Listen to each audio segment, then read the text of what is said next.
जय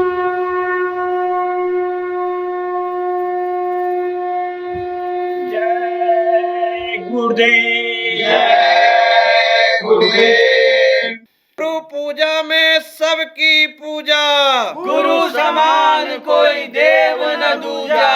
संत फकीरों का पैगाम बदलेगा धरती और इंसान।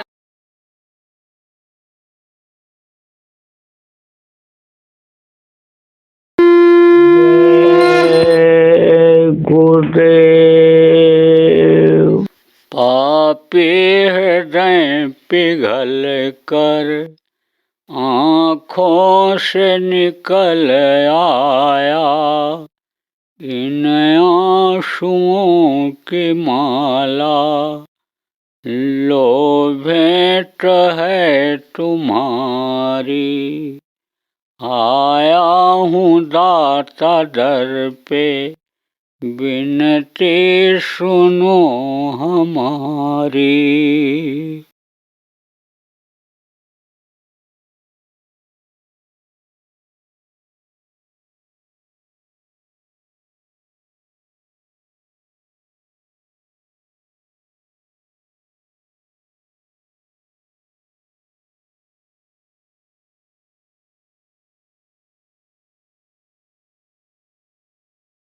जय गुरुदेव।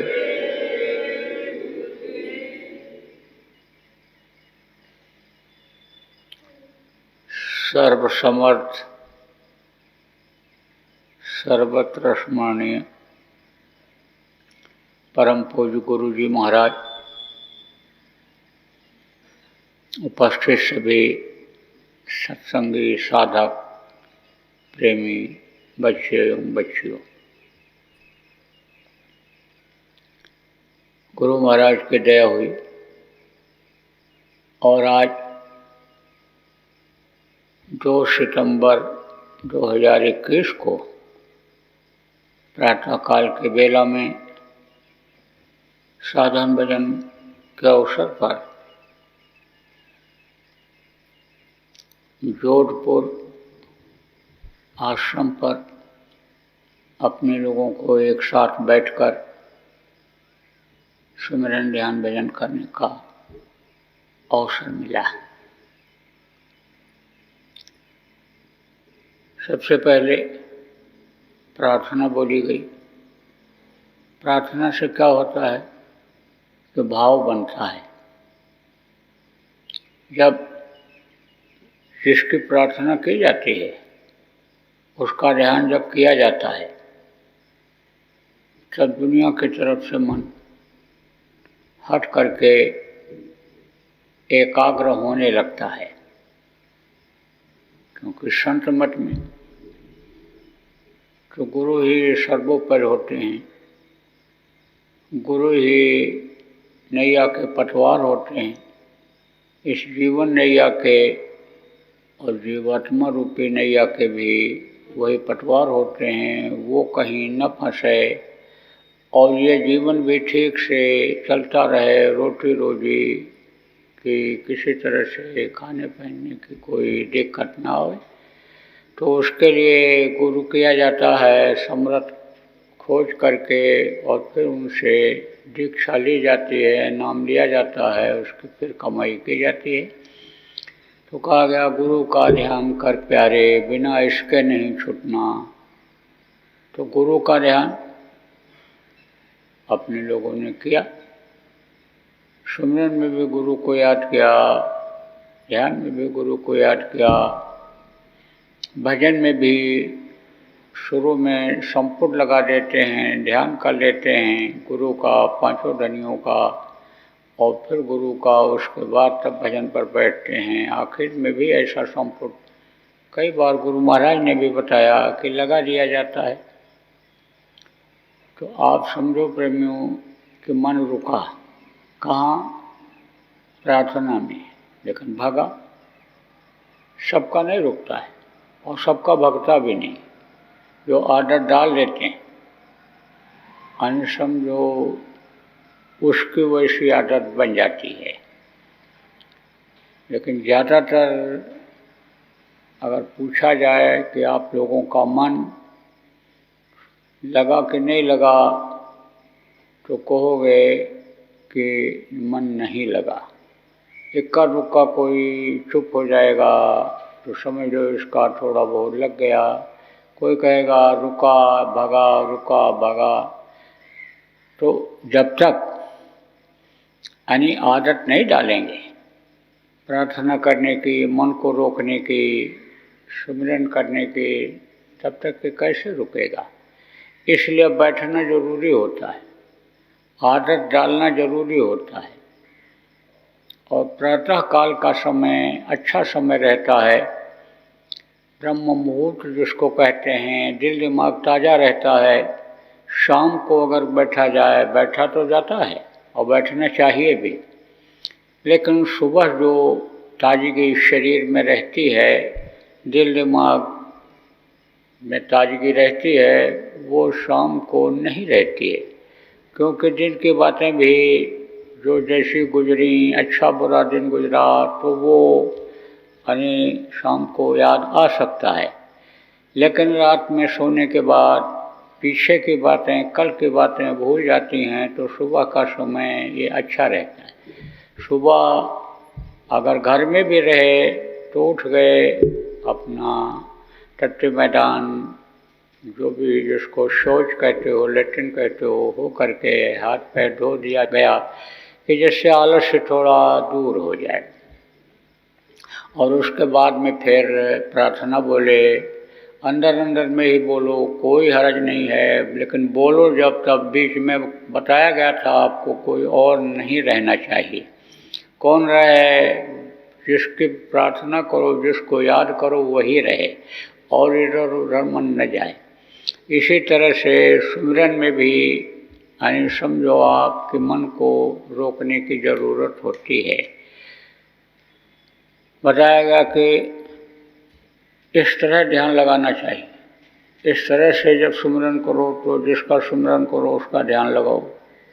कि जैसे गगरी जिसको कहते हो वो घड़ा, उसको लेकर के कोई औरत कुएं पर पानी भरने के लिए जाती है, तो जब भर करके उधर से चलती है तो औरतों से बात करती रहती है, रास्ता भी देखती रहती है, ऊंचा है, नीचा है, पतला है, सकरा है, और चलती भी रहती है। लेकिन ध्यान कहाँ रहता है? घड़े पर, कि घड़ा नीचे गिर न जाए, घड़ा सिर पर ही रहे। सिर पर रख करके चलते चलते इस तरह से सध जाता है, सेट हो जाता है घड़ा कि पकड़ती भी नहीं है। और एक बार उठा के रख लिया और ऐसे बैलेंस करती चली आती है। तो कहाँ मन रहता है? घड़े पर रहता है कि घड़ा कहीं नीचे गिर न जाए, टूट जाए। तो कहा सुमिरन की सुधियों करे क्यों गागर पनिहार, हाले डोले सूरत में कहाँ कबीर विचार। जब पानी उसमें कम रहता है, घड़े में थोड़ा कम रखा भी जाता है, किसी भी चीज़ को भरना हो तो थोड़ा सा कम रखते हैं। देखो ये दवाइयों की शीशियाँ आती हैं, उसमें दवाई या तेल जो भी कोई भी चीज़ होती है थोड़ा कम रखा जाता है। मान लो गर्म हो जाए, गैस बन जाए तो टूटे नहीं, दब जाए तो टूटे नहीं। प्लास्टिक की शीशी आजकल ज़्यादा आती है तो कम रखते हैं। ऐसे ही कम रखना भी चाहिए, एकदम लबालब नहीं बनना चाहिए। सब तरीका है। देखो गृहस्थ आश्रम में रहते हो, बहुत टाइट अगर कर दोगे, किसको ढक्कन को गर्म चीज़ रखा है तो भी उसमें कहीं से कोई हवा नहीं पास हो पाएगी। बंद तो कर दो, गिरे ना, लेकिन हल्का सा वो इस तरह से बनता है उसका कारक कि उसमें हल्का फुल्का हवा यानी पास हो जाए, उधर की जो गैस बनती है वो निकल जाए। तो कहा गया कि वो हिलता तो है पानी अंदर, लेकिन बैलेंस करके रखती है उसको। यानी समझो कि हिलने से घड़ा गिरने नहीं देती है। ऐसे ही इस मन को बैलेंस करना चाहिए। हिलेगा तो अंदर, लेकिन ये आपके शरीर को गिरा न दे, इस चीज़ का ध्यान रखना चाहिए। ये तो खिलाने पिलाने के लिए ले जाएगा, विषयों का ये आदि हो गया। विषय किसको कहते हैं? स्पर्श को। कई तरह के विषय होते हैं। स्पर्श का विषय जो होता है वो थोड़ा गहन होता है, मतलब थोड़ा कठिन होता है स्पर्श के विषय को रोकना। जैसे आँखों से आँखें मिली तो एक रेंज आँखों से निकली और वो दूसरे रेंज को स्पर्श किया। कोई बोलता है तो कानों के पर्दे के ऊपर उसकी आवाज़ स्पर्श करती है। कोई किसी को जगाता है छू करके। बच्चे को ये माताएं सुलाती हैं तो सहला करके सुलाती हैं, पीठ को सहला देती हैं। हालांकि पीठ को सहलाने से कम फायदा होता है, हल्का हल्का थपकी देने से बच्चों का दूध पच जाता है। कोई बच्चा दूध ज़्यादा पी लेता है और मुँह से फेंकने लगता है तो ये माताएं जो समझदार होती हैं, जो बहुएं बुजुर्ग माताओं की सेवा करती रहती हैं, खुश रखती हैं, वो उनको बता देती हैं कि बस तू दूध फेंक रहा है और जैसे फेंके तैसे तू कंधे पर डाल करके ऐसे बच्चे को और धीरे धीरे धीरे थपकी दे दे, तो मुँह से दूध निकलना बंद हो जाता है, यानी पचाव शुरू हो जाता है। भोजन के बाद कोई भी पीठ के बल लेट जाए, हल्का हल्का ऐसे किसी से कह दे पीठ को दबा दो, तो फिर आराम की ज़्यादा ज़रूरत नहीं रहती है। फिर तो 2 मिनट 4 मिनट पीठ दबवा के चल पड़ो तो भोजन का पचाव शुरू हो जाता है। और नहीं तो भोजन के बाद टहलना पड़ता है हल्का धीरे धीरे। आप समझो भोजन के बाद जब टहलो, कहा गया शाम को जब टहलो, भोजन के बाद तो धीरे धीरे चलो। और सुबह जब खाली पेट टहलो घूमो तो तेज चलो। तो ये सब क्या है, ये एक स्वस्थ रखने का सिस्टम बना दिया था। जब लोगों को सत्संग मिलता रहता था, संत महात्मा बताते रहते थे, तो मैं आपको बता रहा था कि शुद्ध इस तरह की रहनी चाहिए कि घड़ा भी है और घड़े में पानी भी है, तो उसको गिरने न दिया जाए। किसको? घड़े को। घड़ा कहाँ है? घड़ा जो है सिर पर है और घड़े में क्या है? पानी है। ऐसे ही समझ लो कि ये शरीर है और शरीर को घड़ा मान लो और मन को क्या मानो? मन को आप पानी मान लो। तो ये इसको गिरा न दे, पानी ही हिलेगा। सिर पर रखे हुए घड़े में पानी ही हिलता है, और अगर उसको ठीक नहीं कर पाए, बैलेंस नहीं कर पाए, तो वही दबाव डाल करके घड़े को गिरा देता है। ऐसे काम उदाहरण दिया। देखो उदाहरण दे करके, दृष्टांत सुना करके खूब समझाया है लोग को संत महात्माओं ने। तो आप ये समझो प्रेमियों कि मन को इस तरह से रोकने की कोशिश करनी है जैसे पनिहार की गागर में पानी भरा हुआ वो रोकती है, गिरने नहीं देती है। और सुमिरन या ध्यान या भजन कुछ भी हो, किस तरह से शुद्धि करनी चाहिए यह भी उदाहरण देकर समझाया गया कि जैसे चकोर चंद्रमा को देखता है, ऐसे ही जिनके नाम को लो उनके रूप को याद करो। ध्यान लगाओ तो एक टक लगाओ। एक जगह पर देखने के लिए जो बताया गया, एक जगह पर ही देखो। चकोर जो होता है, चंद्रमा को जब से देखना शुरू करता है, अस्त नहीं हो जाता तब तक देखता रहता है। जैसे ही उदय होगा, चंद्रमा निकलेगा, देखना शुरू करेगा। जैसे जैसे वो ऊपर चढ़ता जाता है, ये धरती आगे बढ़ती जाती है, ऐसे ऐसे चंद्रमा हो चाहे सूरज हो, ये ऐसे बदलते जाते हैं। आगे बढ़ी तो पीछे छूटा तो ऊपर आएगा, फिर और आगे बढ़ी धरती तो फिर वो ऊपर आता है। तो इस तरह से बराबर ऐसे देखता रहता है। और सुबह होते तक पूर्णिमा के दिन यानी समझो उसकी जो चोंच है वो एकदम से पीछे ऐसे झुक जाती है, है ना कि सुमिरन की सुधियों करे जैसे चंद्र चकोर, चोच झुकी गर्दन लगी चितवत वाही ओर, उसी ओर देखता है, इधर उधर भी नहीं देखता। ऐसे ही फिर उस समय इधर उधर नहीं देखना चाहिए, इसीलिए कहा गया पर्दा डाल लो, ऊपर से पर्दा कर लो, किसी को नहीं देखोगे, आंख बंद कर लोगे, किसी को नहीं देखोगे। तो आप समझो प्रेमियों कि मन को इस तरह से लगाना चाहिए, इस तरह से रोकना चाहिए।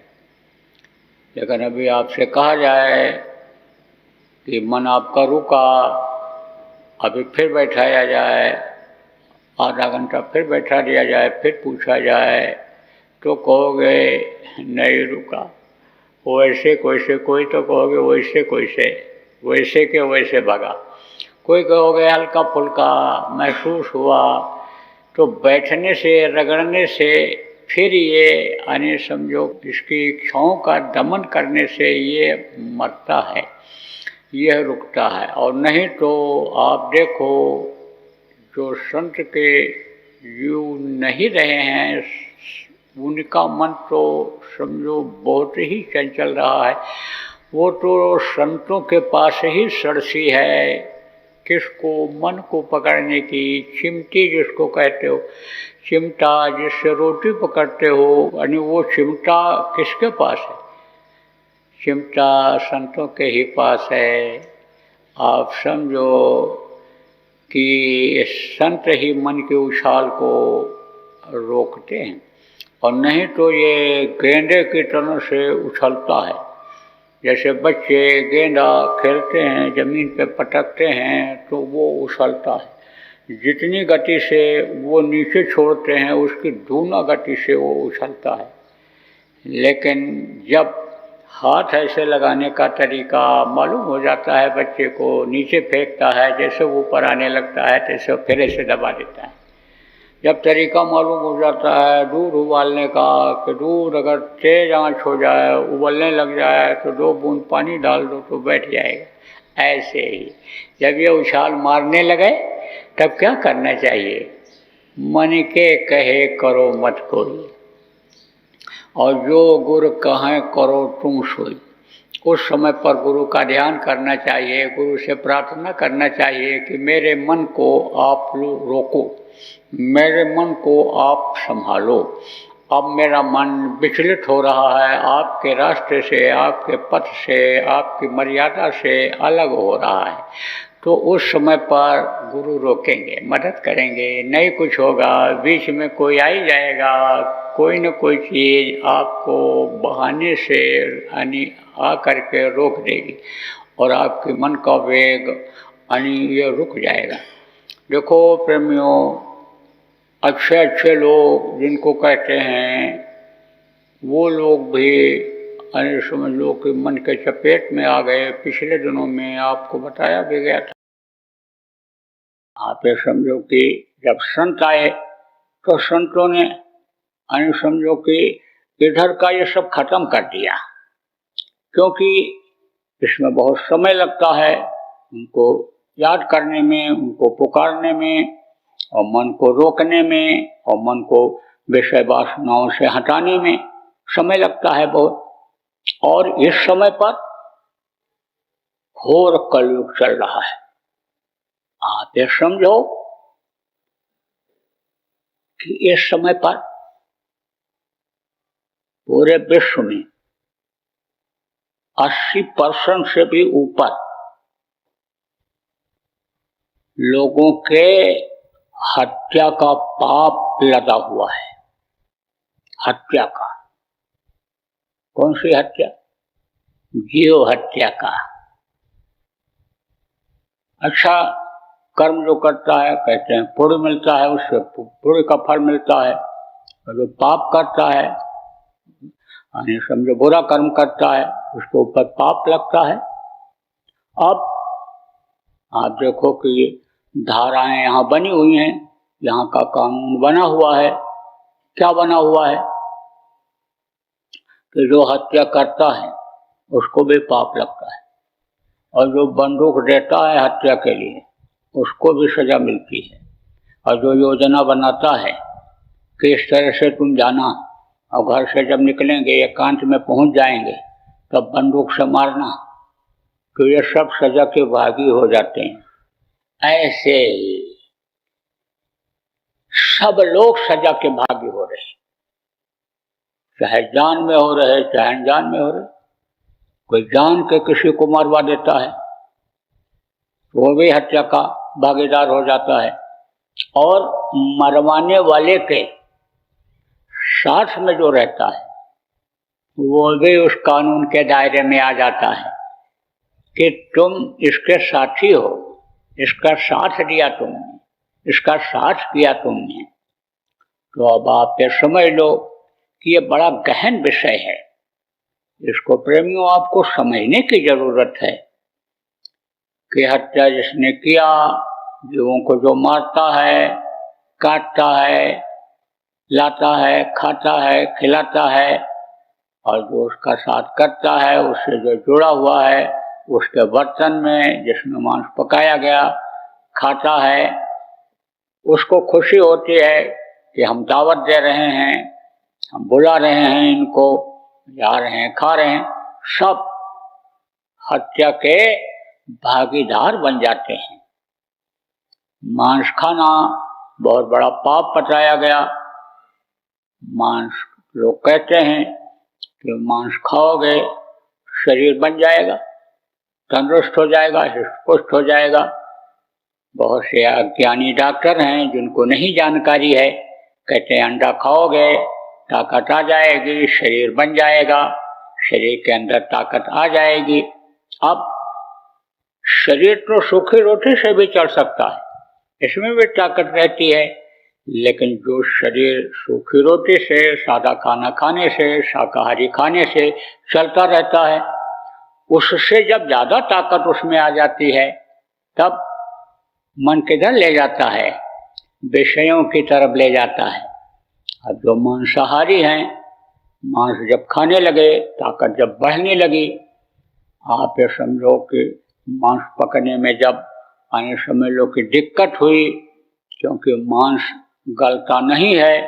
आप रोटी डाल दो पानी में, थोड़ी देर के बाद देखोगे कि घुल जाएगा उसी में, लेकिन मांस जल्दी घुलता नहीं है। तो जब वो पका हुआ मांस भी अंदर चला जाता है, आप देखो कुछ सब्जियां ऐसी होती हैं कि जो पानी में और जो उसमें पकाते हैं जिस चीज में, उसमें मिल नहीं पाती हैं, उनके टुकड़े अलग ही रहते हैं। जैसे चिकनी चीजें जो होती हैं उसकी चिकनाहट खत्म नहीं होती है, उसमें मिल नहीं पाता है।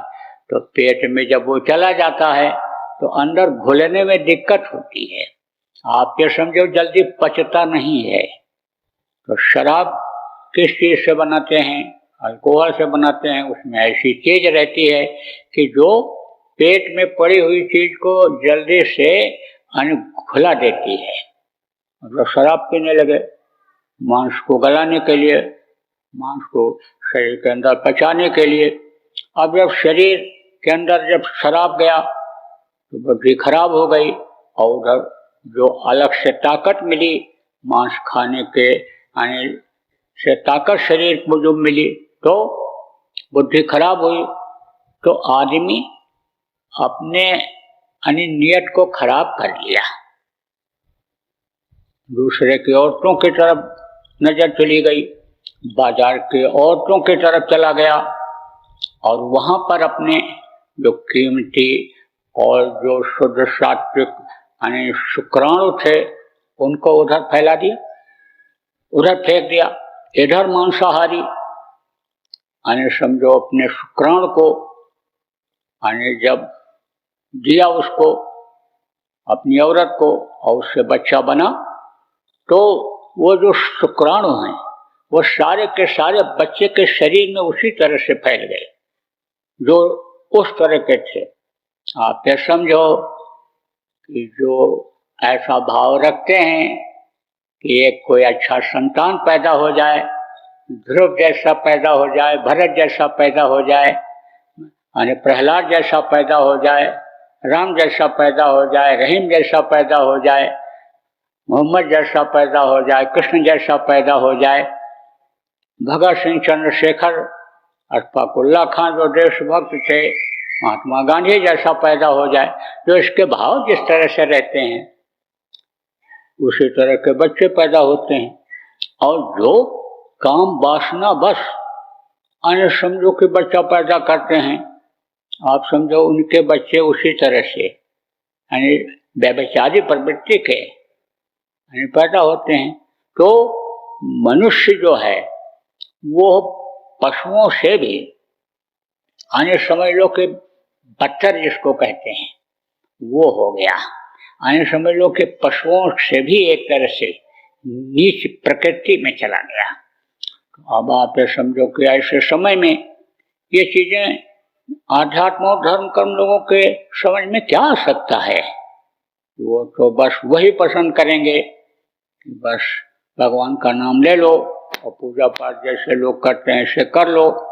अब घर में तो बहुत से लोग देखो बैठेंगे भी नहीं आज, समझो वही जो घर के दो एक लोग हैं धार्मिक प्रवृत्ति के, तो उस घर को चला रहे हैं, जिनके पुण्य प्रताप से घर चल रहा है, जिनके समझो कि शक्ति से अंदर की पावर से विल पावर से घर चल रहा है, वही लोग ये भी करते हैं। तो अब ऐसे अगर देखा जाए तो बहुत ही वातावरण खराब हो रहा है।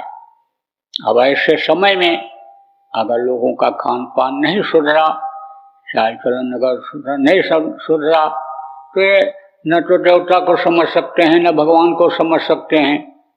और ये इस धरती पर भार रूप में जैसे पशु और ये पक्षी चलते हैं और खा पी करके मर जाते चले जाते हैं, भार के रूप में होते हैं, तो आप समझो कैसे रह जाएंगे।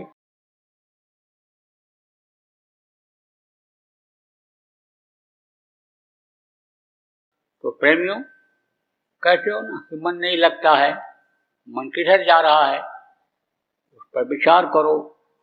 किसकी वजह से मन खराब होता है उस पर आप कंट्रोल करो। देखो पानी है और पानी में हरा रंग डाल दो तो पानी हरा हो जाएगा, नीला डाल दो नीला हो जाएगा, काला डाल दो तो काला हो जाएगा।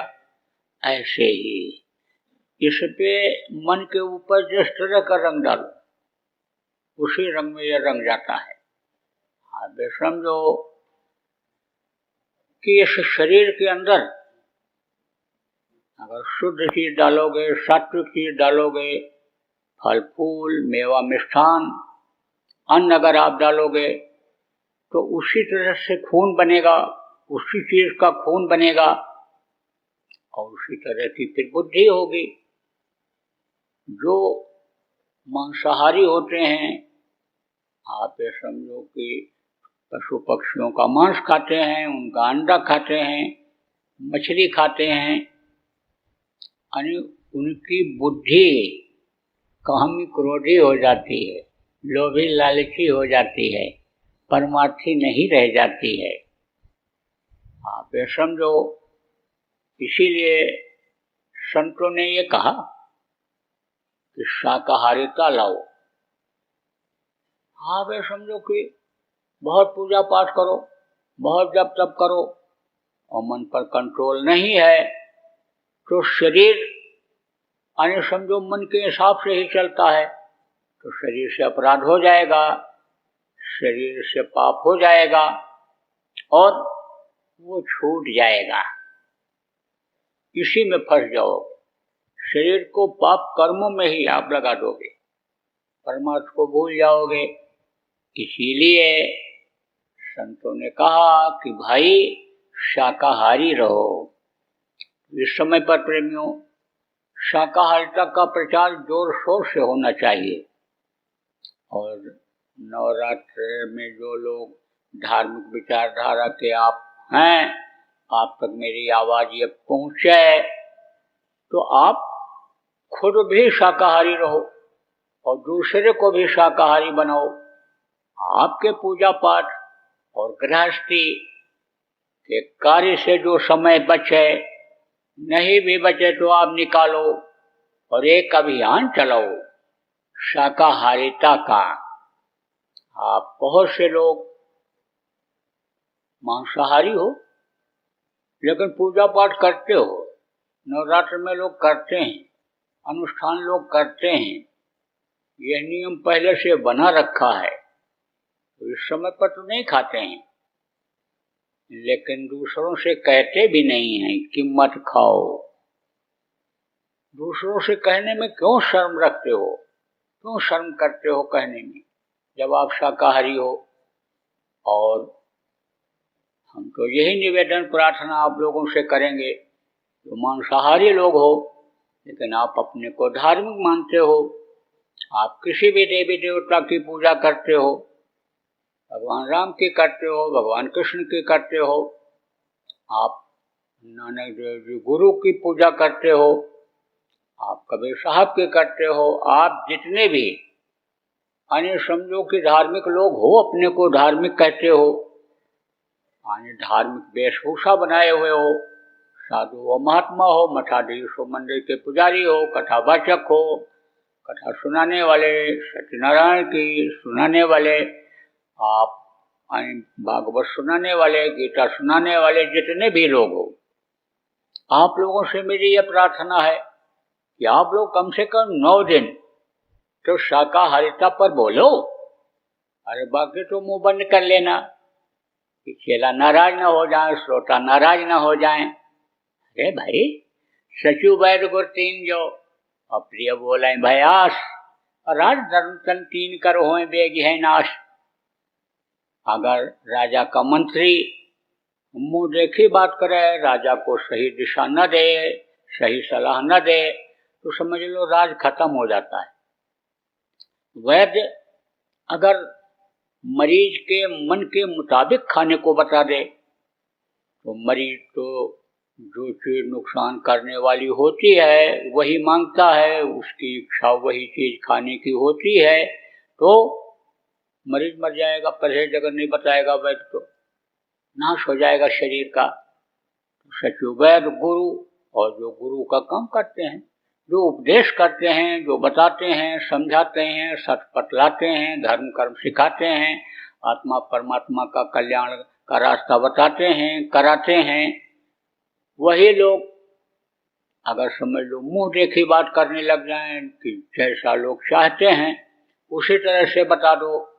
कोई कहता कि मैं बड़ा पापी हूँ, मांस खाता हूँ, मछली खाता हूँ, अंडा खाता हूँ, शराब भी पी लेता हूँ, चोरी व्यभिचार भी कर डालता हूँ, बड़े आदमियों का साथ है, बड़े बड़े नेताओं का साथ है, बड़े बड़े अधिकारियों का साथ है, और मुझको ये सब करना पड़ता है, तो महाराज हमको कोई ऐसा उपाय बता दो, ऐसा मंत्र दे दो, ऐसी दीक्षा दे दो कि हमारा ये भी चलता रहे और वो भी चलता रहे।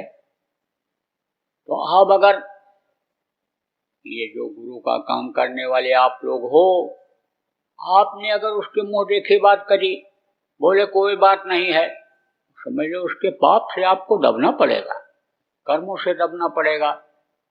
और अगर आप समझ लो कि उसको समझा दोगे, भाई अभी तक जो हुआ सो हुआ, अब मत करना, अब ये बुरा कर्म छोड़ दो, और उसने अगर छोड़ दिया, और आपके अंदर अगर आध्यात्मिक शक्ति नहीं है, ताकत नहीं है, आप उसकी गलतियों को माफ नहीं कर सकते हो, और आपने अपना समर्थ गुरु बना रखा है, तो आपके गुरु उसका माफ करेंगे। जय गुरुदेव। बाबा उमाकांत जी महाराज अपने ही प्रेमियों के सहयोग से संस्था द्वारा जनहित का कार्य करते हैं। किसी भी व्यक्ति, संस्था व सरकार से कोई भी चंदा, चुटकी व अनुदान नहीं लेते और किसी भी तरह का व्यापार भी नहीं करते। इसलिए आप श्रोताओं को बताया जा रहा है कि बाबा जी के नाम पर किसी भी प्रकार का धन मांगने वाले व व्यापार में प्रचार करने वाले लोगों से होशियार रहिएगा। आपसे यही कहना है कि सत्संग सुनो, समझो और अच्छा लगे तो मानो। आने वाली बीमारी तकलीफ़ों से बचने के लिए कुदरत व सरकारी नियम का पालन करो। आपके सुझाव के लिए व्हाट्सएप नंबर 9575600700 जय गुरुदेव, जय गुरुदेव।